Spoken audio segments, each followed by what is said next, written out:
तो दोस्तों आज मैं एक्सप्लेन करने वाला हूँ इनंग या फिर द वूम नाम की एक इंडोनेशियन सुपरनैचुरल हॉरर मूवी को, जो कि एक बहुत ही बढ़िया मूवी है। इसकी IMDb रेटिंग है 6.6 स्टार्स आउट ऑफ 10। यहाँ पर आपको रिचुअल मिलेंगे, बहुत सारी चीजें मिलेंगी, तो आपको देखने में बहुत मजा आएगा। तो वीडियो को एंड तक जरूर देखिएगा। और हाल ही में मैंने एक काफी इंटरेस्टिंग एग्जॉर्सिज्म मूवी का एक्सप्लेन किया है, जो कि काफी मस्त है। अगर आपने मूवी मिस कर दिया है तो जाकर जरूर देखना, उसका लिंक आपको नीचे डिस्क्रिप्शन में मिल जाएगा। तो चलिए अब बिना किसी देरी के चलते हैं सीधा वीडियो की तरफ।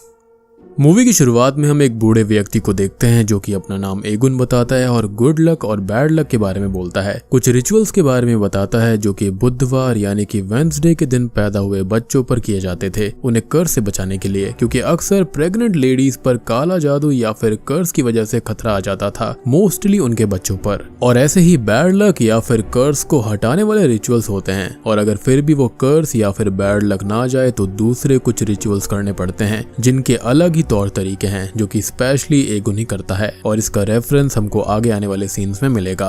खैर अब हम देखते हैं उलन नाम की एक लड़की को, जो कि एक सुपरमार्केट के अंदर कैशियर का काम किया करती है। और वो फिलहाल क्लिनिक आई हुई थी, जहाँ पर उसे चेक करके डॉक्टर ये बताता है कि वो प्रेग्नेंट है, जिसको सुनकर वो बहुत ही ज्यादा खुश हो जाती है। और अब वो अपने बॉयफ्रेंड से शादी करेगी और अच्छे से रहकर बच्चे को अच्छी जिंदगी देगी। लेकिन ये उसका सपना बहुत ही बुरी तरह से टूट जाता है, क्योंकि उसका बॉयफ्रेंड जब ये बात सुनता है तो वो उससे सीधा ये बोलता है कि उसे बच्चे से कोई मतलब नहीं है, रखना है तो रखे, नहीं तो वो खुद संभाल ले, और उसको बच्चा गिराना है तो वो गिरा भी सकती है। जिसको सुनकर उसे बहुत बुरा लगता है और वो उस पर गुस्सा करने लगती है। लेकिन उसका बॉयफ्रेंड एक बुरा इंसान था जिसने उससे कभी प्यार नहीं किया था, और वो उसके साथ में खाली फिजिकल रिलेशन के लिए था। और वो उसके सामने अब कुछ पैसे फेंक देता है अबॉर्शन कराने के लिए, और उसको छोड़कर वहां से चला जाता है। अब उलन यहाँ पर बहुत ही परेशान रहने लगी थी, और उसकी परेशानी का एक बड़ा रीजन ये भी था कि उसने खुद अपने बचपन में अपने पेरेंट्स के झगड़े देखे हैं, मुश्किलें देखी हैं, बहुत कुछ सहा है। लेकिन वो ये चाहती है कि जब भी उसका बच्चा पैदा हो तो वो उसको खुद से ज्यादा अच्छी जिंदगी दे पाए। लेकिन फिलहाल उसकी जिंदगी जिस मोड़ पर है, उसके हालात उसके बस में नहीं है और ना ही अच्छे हैं। खैर अब उसकी दोस्त नीता उसको संभालती है, जो कि उसके साथ उसी सुपरमार्केट में काम करती थी।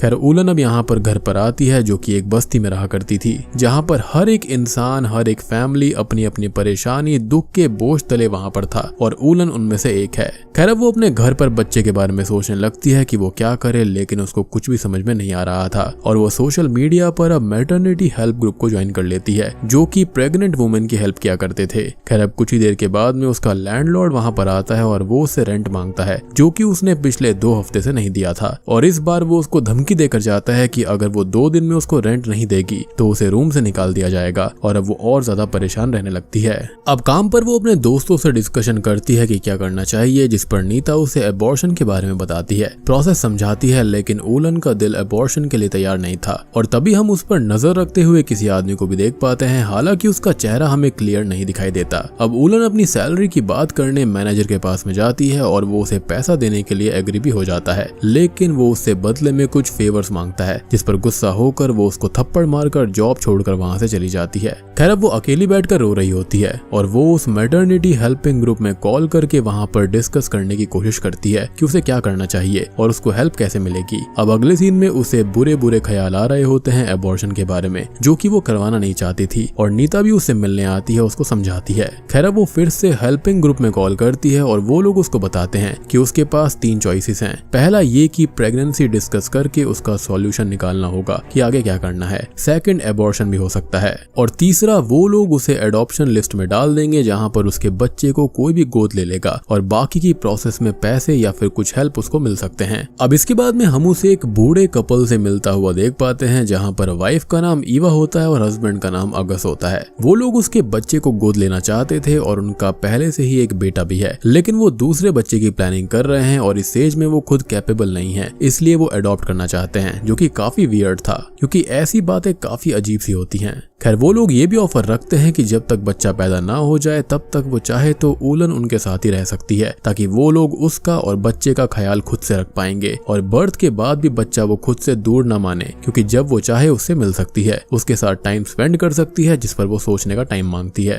खैर अब वो घर आती है जहाँ पर उसका लैंडलॉर्ड उससे मिलता है और रेंट ना भरने की वजह से वो उसको घर से बाहर निकाल देता है। अब वो अपना सामान लेकर यहाँ वहाँ घूम रही होती है और नीता के घर पर रुकने जाती है, लेकिन वहाँ पर नीता का बॉयफ्रेंड होता है जो कि वही मैनेजर था जिसने उससे फेवर्स मांगे थे। तो वो वहाँ से भी वापस आ जाती है और अब रोड पर बैठकर सोचने लगती है कि आखिर क्या करना चाहिए। और फाइनली वो ईवा और अगस का ऑफर एक्सेप्ट कर लेती है और अगस उसको पिक करके अपने घर ले जाता है, क्योंकि ऑब्वियसली उसके पास में इसके अलावा कोई और रास्ता नहीं था।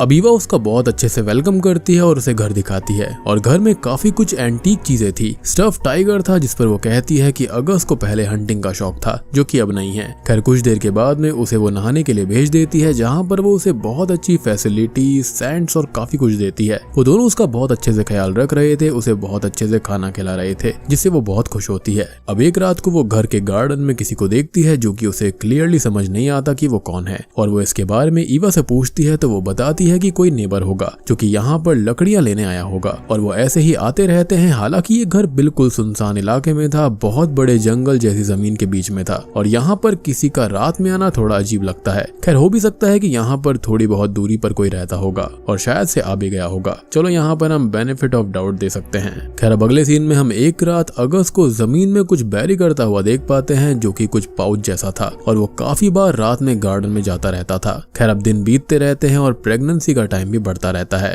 अब एक दिन ऊलन ईवा के साथ में बैठी होती है और वो दोनों बच्चे के बारे में बात कर रहे थे, जहाँ पर ईवा बोलती है कि टाइम आने पर कस्टडी उनको मिल जाएगी और फिर ऊलन भी अच्छे से रह पाएगी। जहाँ पर वो ये कहती है कि उसका खुद का बचपन बहुत ही बदतर बीता था, इसलिए वो चाहती है कि उसके बच्चे की लाइफ खुशहाल और बहुत ही अच्छी बीते, और वो इमोशनल हो जाती है, जिसको ईवा दिलासा देती है। खैर अब एक दिन वो एक नर्स को बुलाती है जो कि ऊलन का चेकअप करती है और बताती है कि बच्चा एकदम हेल्दी है और काफी सही प्रोग्रेस हो रही है। दोनों माँ और बच्चा बिल्कुल अच्छी स्टेट में है और ऊलन को थोड़ा बहुत घूमना चाहिए, स्टोरी सुननी चाहिए और बच्चे को सुनानी चाहिए, जिससे उसकी हेल्थ और भी अच्छी होगी, और वो ऐसा ही करती है। खैर अब एक दिन वो एक स्टोरी बुक पढ़कर अपने बच्चे को सुनाती है और फिर सो जाती है, लेकिन उसके बाद में उसे रात में एक नाइटमेयर आता है, जहाँ पर वो खुद को गार्डन में अकेला पाती है और अब उसके पास कोई लेडी आती है जो कि उसके वोम पर अटैक करने लगती है, और अब डर कर उसकी नींद खुल जाती है। अब उस स्टोरी बुक में कोई मैप भी रखा हुआ था जिसको वो देखती है और गार्डन में उसके हिसाब से घूमती है, लेकिन उसको कुछ भी समझ में नहीं आता और वो वापस आ जाती है।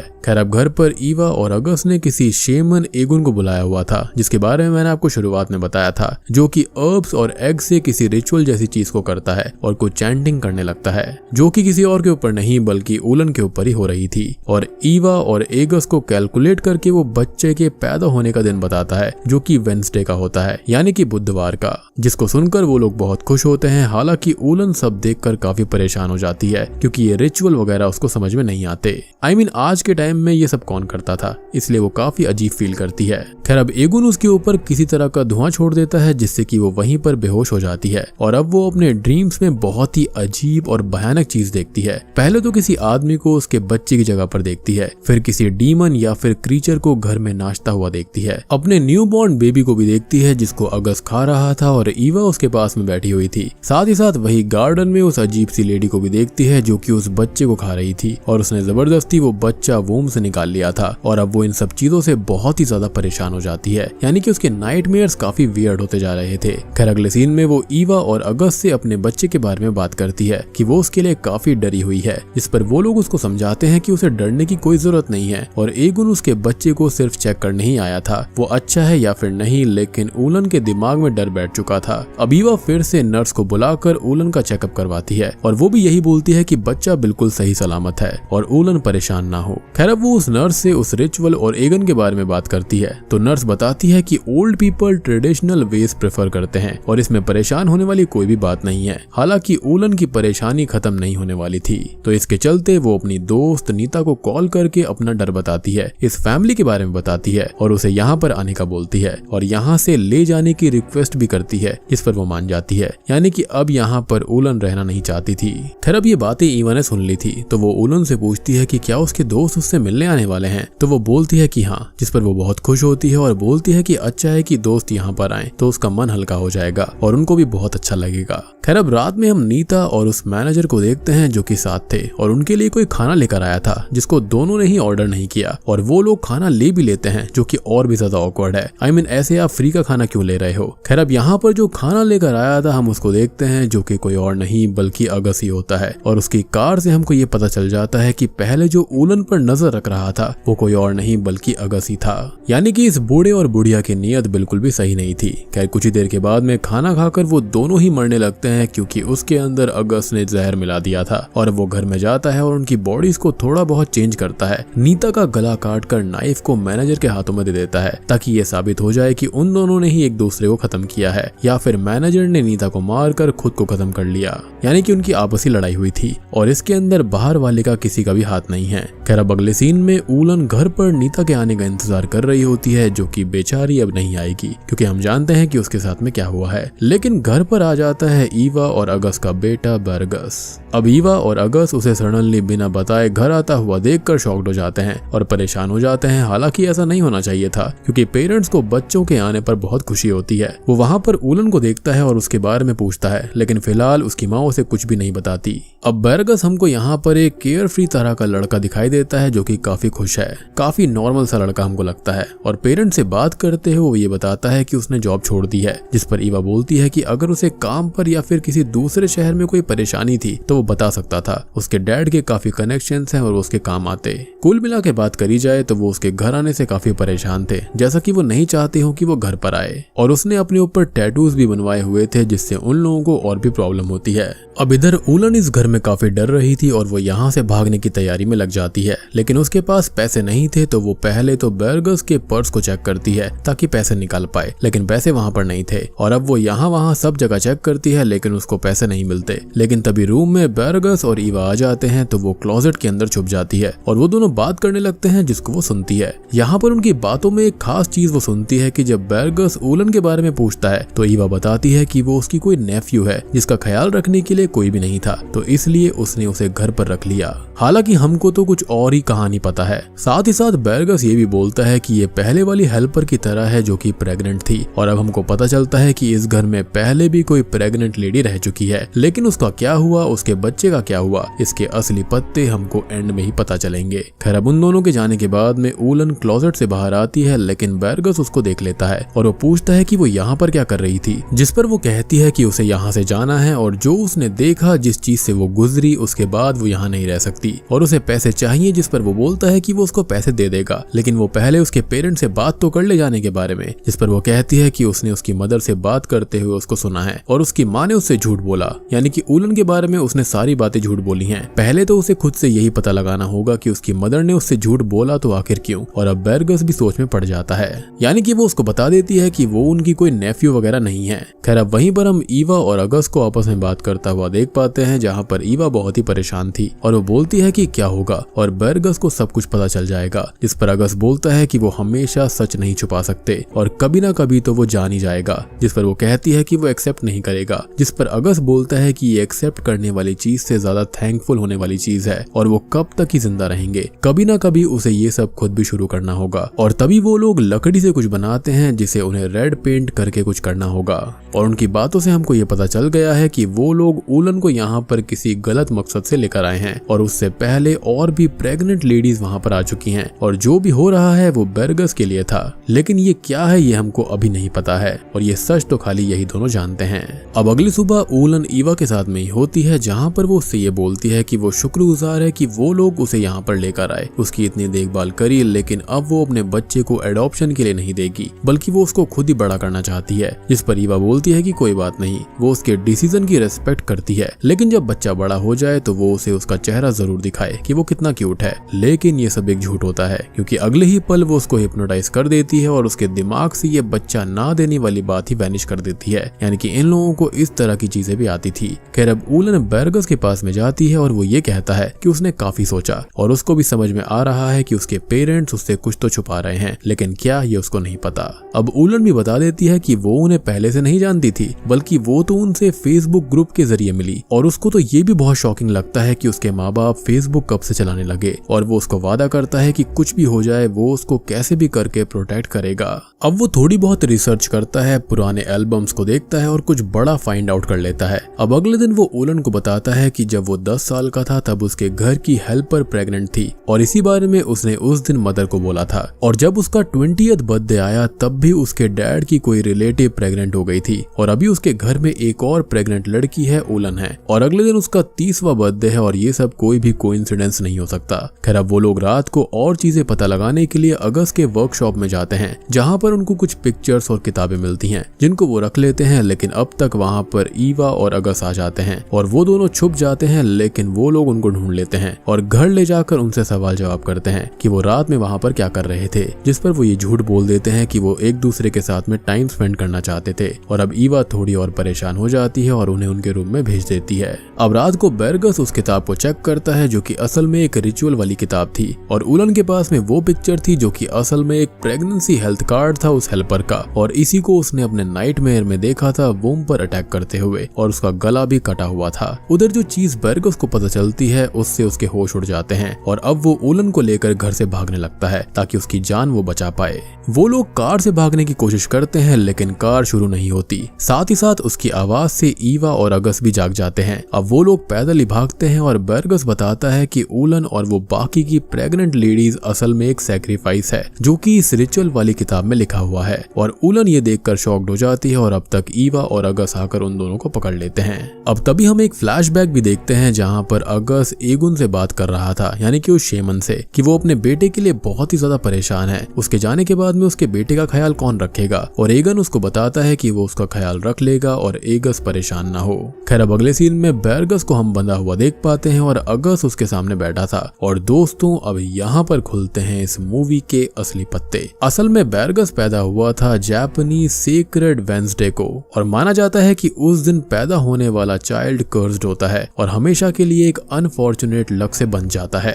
अब बेरगस के केस में ये अनफॉर्चुनेट चीज उसकी खुद की जिंदगी थी, क्योंकि हर 10 साल में उसकी जिंदगी को खतरा हो जाता था, जहाँ पर उसकी जान जाने ही वाली होती थी, और 10 साल की उम्र में उसे कोई जानलेवा बीमारी हो गई थी। और तब से ये रिचुअल ईवा और अगस्त ने शुरू किया एगन के कहने पर, और इसके अंदर साथ दिया उस नर्स ने। तो इस रिचुअल के अंदर सबसे पहले उन्होंने उनकी हेल्पर का इस्तेमाल किया और नर्स ने बच्चे की डिलीवरी करवाई, और एगन ने रिचुअल किया और अब एक लड़की की बनी स्टैचू में उन्होंने उस बच्चों को डालकर जला दिया, जिससे उसकी एज बेरगस को मिल जाए, या फिर ये एक सैक्रिफाइस था ताकि बेरगस की लाइफ स्पैन बढ़ जाएगी। और बच्चे के सैक्रिफाइस के साथ ही वो लोग माँ को भी खत्म कर दिया करते थे, और यही सारे जो विजन्स थे वो यहाँ पर आ रहे थे उस लड़की को, यानी कि उलन को। अब दूसरी बात आती है 20 साल की उम्र की, जहाँ पर बेरगस को एक सांप ने डस लिया था, और इस बार उन्होंने अगस्त की रिलेटिव के बच्चे को सैक्रिफाइस कर दिया और उसको भी मार दिया, और यही चीज यहाँ पर उसने बताई थी। और अब उसका 30th बर्थडे है, यानी कि वो 30 साल का होने वाला है, और अब कुछ ना हो जाए इसलिए वो उलन को लेकर आए हैं, और अब उसके बच्चे का भी सैक्रिफाइस होने वाला है।